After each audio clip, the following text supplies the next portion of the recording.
Hi everyone, this is Axel and welcome to a GW4 Fantasy Preview. We'll be of course reviewing our GW3 team. We'll be talking about who are the worst players, who are the worst teams going forward, and what to do with the way the fixtures are panning out. We'll have a look at the fixture difficulty rating, of course, and then we'll talk about a possible wild card for me. So let's see how that goes. But let's first review our team for game week 3. It was a tough week for me, 41 points. I think it was a combination of Bednarek and Rodak that really hurt me. I think Bednarek coming out and then my midfield had to shuffle in uh, uh, a um, Fernandez. That was sort of well handled. But Rodak just slipping out, and I did not see that coming. Leno playing ahead of him, and Lloris coming in really hurt. And then Sancho, of course, Manchester United getting a result against Liverpool in that fashion. Probably I did not see it coming, given the way the club was heading. I thought Manchester United triple is ideal. I still think they're a good pick overall for Attic Fantasy, but really a 10 pointer from Sancho is gutting. Uh, NFO as well, Nottingham Forest. Johnson getting a 9 pointer is just absolutely shambolic. So it's a little bit of a pity, but let's see how things go from here on in. I think it's a tough week, and I find it difficult to not wildcard, but maybe there are possibilities to stay on the track and prepare ahead of the international break before game week 9. I think that could be a good time to wildcard. So let's see if I can just smooth over some of the rough edges.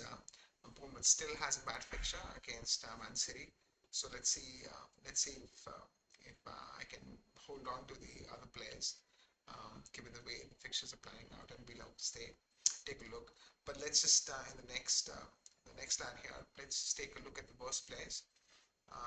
A lot of names we'll be familiar with from our earlier discussion on UU being useful useless. So people like Southcheck, Rice, Rondon, not Rondon, sorry, but people like Gibbs White, and Donker, of course, come on.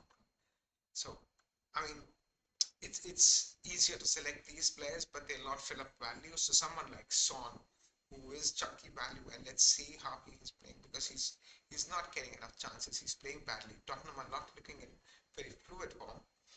So Son could be a really interesting pick going forward. And of course, Bruno Fernandes and Havertz as well could be interesting people to look at from this point on. I don't think Chelsea is playing well either. I think they've been woefully poor, and I think any chances that they create are going to come from the wings. And Havertz is not getting in any kind of position, and the coordination between him and Mount is very poor so far that I've seen. And Bruno Fernandes is as wasteful as he has been the whole of last season, really. So that's really good. They can carry on the momentum, so to speak. But Son, I think, is a real surprising one. I think Kulusevski has upset the apple cart a little bit. Him playing consistently, and now with Richarlison, especially Richarlison, I think not so much Kulusevski, but Richarlison coming in, I think that has upset the balance of Son. He might be playing more of the right, and Kane is Kane is going to play up top, but I think Son's position is a little bit in doubt even going forward. And I think the way the five substitutes that are allowed now is going to play into our hands a little bit. You wouldn't imagine people like Son not getting any minutes whatsoever. You wouldn't imagine people like Ronaldo not getting any minutes, and he could be a useful pick. He's not getting in any positions, and he's not getting any substantial minutes. So they could be useful picks from the worst players' perspective going forward. Um, Looking at the worst teams, I think we decided on last time that we're going to look at multiple facets when it comes to looking at worst teams for Animal Fantasy. Highest goals conceded, that's Leicester, 8 so far, and Bournemouth, Manchester United, and Southampton have also conceded heavy number of goals at 7. Then we look at lowest minutes per XGC. And I think it would absolutely bear attention that less than 55 minutes per XCC, it's basically 2 XCC per game. That's NFO and West Ham. Now, Nottingham Forest have not had the worst of fixtures in the first season. So that pays that it pays to sort of keep attention to that, and I think that's why I have highlighted NFO in red. They played Newcastle, West Ham, and Everton in the first season. That's not bad fixtures. And for them to come up with big chances and XGC conceded like they have, it's a little bit of a pick for anti-fantasy for sure. Between 55 and 65 minutes per XCC, you have the likes of Everton, Aston Villa, Leicester, and Manchester United, of course. And then between 65 and 77 minutes per XCC, you have the likes of Brentford, Liverpool, Palace, Leeds, Wolves, Newcastle, Southampton, Chelsea, and Bournemouth. Now, the reason I've highlighted a few of the teams here in green is that these teams, that's Palace, Wolves, Fulham, Southampton, and Bournemouth, they've had fairly tough fixtures. They've had at least 2 or 3. They've had it tough so far. So if you look at Palace, they played Arsenal and Liverpool in the first 3. If you look at Wolves, they played Leeds and Tottenham. Leeds are free flowing at the end of the day. If you look at Fulham, they played Liverpool and Brentford. If you look at Southampton, they played Tottenham, they played Leeds, they played Leicester, all free scoring teams. And if you look at Bournemouth, they played Man City and Arsenal. So that really tells you that not only have these kinds of teams done fairly well in terms of minutes per XGC, but these guys have also played some tough teams. So it would pay attention to sort of not have them in absolute focus in your thoughts going forward, even if their fixtures are relatively difficult, and we'll see that they will pop up in the fixture difficulty. But before that, let's just look at the most bookings, and I think that also is very important to look at. Manchester United picking up 11 yellow cards. You have Chelsea and Nottingham Forest picking up 9. Chelsea, of course, have 2 red cards in that. Aston Villa, Bournemouth, and Fulham have picked up 8 yellow cards each. These are the kinds of teams that are still getting in trouble and in possession, and some of the wing backs are in trouble, and some center midfields are picking up yellow cards. So again, we will look to construct a anti-fantasy selection from a confluence of these factors. And of course, fixture difficulty wise, over the next 5 games, it's Leicester, Wolves, then Fulham, Southampton, and Newcastle. And of course, Leicester, again, they appear fairly lowly in the minutes per XCC, which again indicates that they do leak a lot of XCC. And given the fact that they have pretty bad fixtures going forward, they face Chelsea, Manchester United, and Tottenham in the next 5. I think Leicester could be pretty much a nailed-on selection in fantasy. So, like that. Also, this is a significant change. This fixture difficulty, significant change from prior time when we discussed this. People like Bournemouth, Palace, and Manchester United are not featuring in the top FTR anymore. So Bournemouth, for example, even though they face Man City this game week, you would still say that you would like to keep away from them in the longer run. So let's see. I mean, I have the dilemmas in my team as well when we discuss that maybe this game week I do want to keep Bournemouth. They face Man City, but if I do wildcard, then I may want to ship 1 or even 2 of the Bournemouth assets out. So I call them liabilities, I don't know. But I don't want to ship them out if I want to play the wild card. So it could be interesting. Palace have demonstrated great attacking acumen as well as defensive solidity. Manchester United, of course, the fixtures do get better. They're facing Southampton and Leicester in the next 2. They've been fairly leaky teams. They've conceded 7 and 8, I think it's in the first line. So their fixtures get better as well. You might You might want to continue picking if you have some defenders from Manchester United, but not attackers for me. And again, we'll discuss this going forward. But that's for the discussion of the worst teams. And of course, the fixture difficulty rating, you can just go through this. I think, as I said, Leicester have some of the worst fixtures going forward. Chelsea, Manchester United, as well as Tottenham in the next five. Um, Wolves, Fulham, Southampton, and Newcastle up here below them. I don't think Newcastle is someone that you would like to jump onto, especially from the perspective of attackers. I think we've seen that their form against Man City, but maybe you could disperse a defensive liability, um, um, maybe a one odd defender. You could pick from there. Um, Palace, you could pick a forward, but again, after Man City, the next game, Palace's fixtures are not bad at all. Brentford, Newcastle, Manchester United, Brighton, you know, uh, so Palace is a no-go. I have Palace defender, and I think I'll have him out. And down below, you can see change with Manchester United. Their fixtures are some of the best. They face Southampton, Leicester, Arsenal, Palace, as well as Leeds. So that is a sea change of where we are. Even Leeds, for example, they get a lot better. They are the fifth best. Brighton, Everton, Brentford. So I was picking Rodrigo, and now it's a proper fancy pick.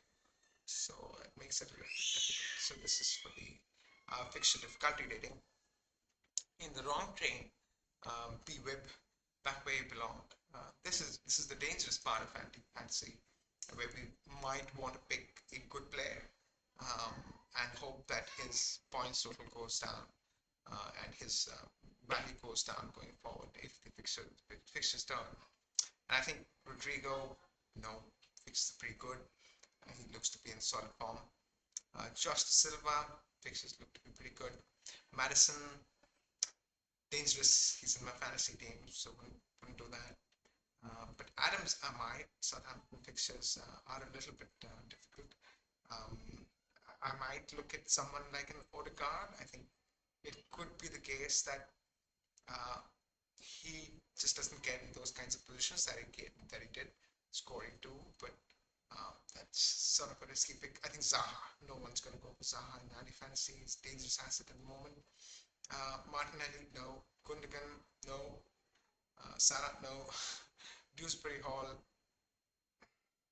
no, not really. Again, Leicester. So I don't think there's much to pick here as far as the wrong train is concerned, other than maybe Che Adams from Southampton. But again, this could be a decent section or a decent sort of source of data in the future weeks when pictures start to turn for a lot of these people. So just to sum it up in terms of strategy and mnemonics, more than anything, Porter's 5 kind of confluence of forces for anti-fantasy. UU is usefully useless. B-whip back where you belong. I think XG underachievers. First point, I think Son, Bruno, and Havertz. I think have great potential. Bruno and Havertz particularly. Son, you might want to wait on. So let's see how that goes. I think from the perspective of fluffing up value, Son and Bruno are great at 10 and 12 million roughly. But Havertz, you'll have to see in the forward line if I can fit him. But usefully useless is a straightforward pick as any. Southcheck of West Ham, Rice of West Ham also, and Fred of Manchester United. I do have Fred right now, and I do plan to keep him. Back where you belong, as I said, possibly Madison, but really just Che Adams of Southampton, not taking any risks there, if at all. And in terms of the discussion on teams, we did say that Leicester and Nottingham Forest look solid and nailed picks for anti-fantasy. And maybe if one had to disperse around in defense, you could pick one each of Bournemouth, Fulham, Newcastle, and Southampton. More from Southampton, more from the bias also of last season. They were really leaky. and the fixtures do turn a little bit bad from here on in. Fulham and Bournemouth, I think they've done really well, Fulham, so far, but maybe just a bias that they are, at the end of the day, a promoted team. And Bournemouth, of course, they do look a little bit leaky, as we discussed. The fixtures do get uh, much better after the next game week. They're facing Man City, but we'll see how it pans out. We'll discuss our team here. So game week 4, sorry, the draft possibly looking at 2 hits. Yeah, of course, Rodak out for Leno. It's a straight swap. But I have to, I think, replace Bednarek with Evans. I think didn't see that coming. Bednarek picking up a fight with the manager, and I think one Leicester pick is essential at this stage. I think Leicester are very leaky. So that's, I think, Bednarek. And as far as the middle line is concerned, I think Sancho has to go. He looks dangerous.